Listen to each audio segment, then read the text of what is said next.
I arrived at Clearwater Regional Trauma Hospital a few minutes before midnight, parking in the employee lot behind the loading dock. The building always looked different at night.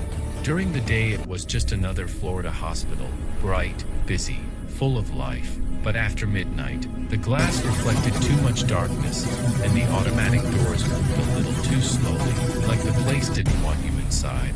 If you ever find yourself working here, remember Rule 3. It's the only reason I'm still breathing. I've been a night janitor here for a little over 2 years.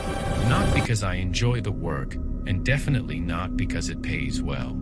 I took the job after my brother passed in the same hospital, and I never fully understood why I came back. Maybe part of me wanted answers. Maybe part of me was looking for something he left behind. But I learned quickly that curiosity is dangerous here. People who ask too many questions don't last long. My shift starts at 12 a.m. sharp. The night supervisor rarely shows up on time, so it's usually just me and the buzz of the overhead lights. The halls are quieter than any hospital should ever be, almost like the place holds its breath after midnight.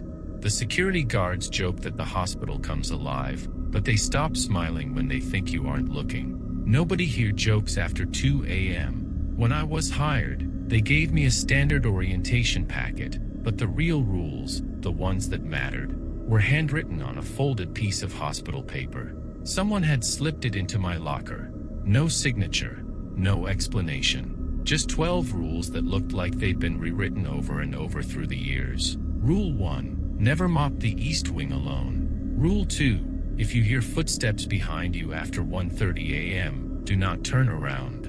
Rule 3. If a patient with a white wristband asks for help, escort them back to their room immediately. Do not look at their face. Rule 4. Room 397 must remain locked at all times. If you find it open, close it. If something inside asks you to listen, don't. Rule 5. If the intercom announces a code lavender, head to the nearest bathroom stall, lock it, and turn off your radio until the announcement ends. Rule 6. Someone may try to clock in using your name. Don't let them. Rule 7. If you see a doctor in an outdated uniform, avoid eye contact and keep walking. Rule 8. The elevator near the ICU must never be used after 3 a.m. Rule 9. Do not look through the nursery windows after midnight. Rule 10. If the lights flicker more than twice, get to a lit hallway immediately. Rule 11. Never respond to your name if you hear it whispered from the vents. Rule 12. When your shift ends, leave immediately, even if someone begs you to stay. I didn't take the rules seriously until my third night on the job. I was assigned to mop the east wing, the part of the hospital that always felt colder than the rest. Half the rooms were empty, waiting for renovation, so the silence in that hallway had weight to it. Halfway down the hall, the lights dimmed for a second. I didn't think much of it until I noticed the reflection behind me, something small, hunched low near the corner where the hall bent left. I thought it was a patient. I took a step closer, then I remembered Rule 1. I backed away slowly, trying not to make sound. The reflection didn't move. It just hovered at the edge of the polished floor, as if it were waiting. I left the bucket, the mop, everything. I didn't clean that hallway again for weeks. Rule 2 made sense the same night. I was pushing a cart past the staff lounge when I heard footsteps behind me. Slow, heavy, uneven. I smiled, thinking it was security. Evening, I said without turning. The footsteps stopped, then started again, closer this time. My radio buzzed on my hip. The guard's voice crackled through. "Hey, you still on the 3rd floor?" I froze. I shouldn't have been able to hear him clearly. Reception in that hallway was always terrible. But I heard every word perfectly, as if he were right in front of me. I didn't turn around. The footsteps stopped for good once I reached the next hallway. My radio went back to static. Rule 3 came for me a week later. A woman in a hospital gown walked barefoot down the corridor, her hair wet like she'd just showered. Her wristband was white. She asked softly, "Can you take me back? I'm lost." I nodded and walked beside her, staring straight ahead. Her footsteps made no sound. When we reached her room, she didn't enter. She just stood still, You didn't look, she whispered. Good. The door shut behind her by itself. Rule 4 was the one that almost broke me. Room 397 was supposed to be sealed. No patients. No entry. Just an empty room with peeling wallpaper and a bed frame covered in a tarp. But one night the door was open. The lights were off inside. The door pushed itself wider and I heard a faint tapping sound, like someone gently knocking on the wall from the inside. Then a voice, a child's voice, soft and trembling. Listen, please, just listen. I gripped the handle, slammed the door shut, and bolted it. The knocking stopped instantly. 2 hours later, a nurse passed by with a chart. Good, she muttered. They test the new ones. Rule 5 saved my life during my second month. The intercom blared suddenly. Code lavender. All floors. Code lavender. The monitors around me shut off. The lights dimmed to a sick blue glow. I ran into the nearest bathroom, locked myself inside a stall, and switched off my radio. Something dragged itself down the hall outside. Slow, wet, heavy. The tiles vibrated softly under its weight.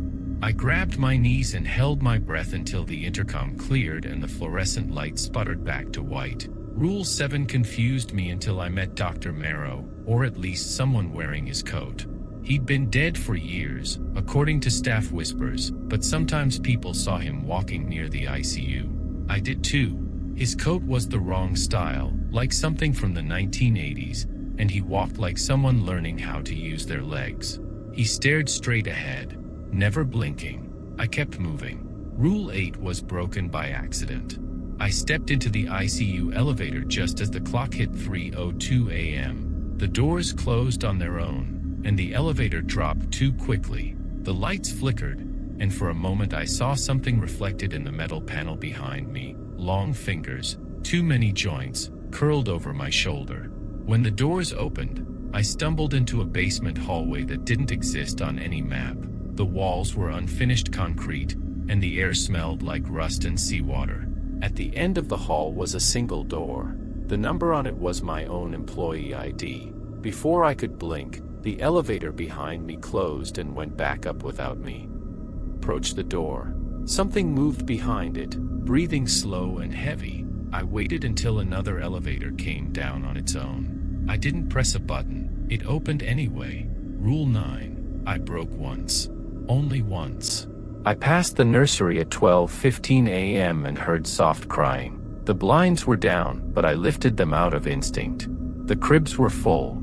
Every crib, but the babies were silent. All except one near the corner.